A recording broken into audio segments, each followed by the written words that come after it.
এই যে বলে যাচ্ছি যে লিও নিচে নাম, নিচে নাম। আমি বিছানাটা ঝাড়বো, পরিষ্কার করে দিই, কথা শোনে। ওর বিছানায় আমি বসে পড়বো, শুয়ে পড়বো, সেই ভয় পাচ্ছে, সেই ভয় পাচ্ছে, বিছানা থেকে নামছে না। নাম, নাম, নাম, নামবি না। তোর বিছানায় আমি শুবো না। দেখছো দেখছো বিছানা থেকে নামে না।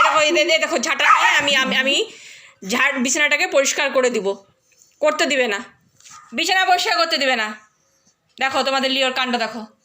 তোর বিছানায় আমি শুবো না রে, আমি ঝেড়ে পরিষ্কার করে দিবি না? হ্যাঁ, কেন নোংরা মধ্যে থাকবি? হ্যাঁ, দেখো কাণ্ড দেখো, নোংরা মধ্যে থাকবে তাও আমাকে বিছানাটা পরিষ্কার করতে দেবে না। পাগল ছেলে না? হ্যাঁ, এদিকে আয় আয় আয় আয় আয়, আমার কোলে আয়, আয় কোলে নিব, কোলে কোলে কোলে কোলে কোলে কোলে কোলে কোলে। আসো আসো আসো আসো, খুব চালাক, খুব চালাক, খুব চালাক।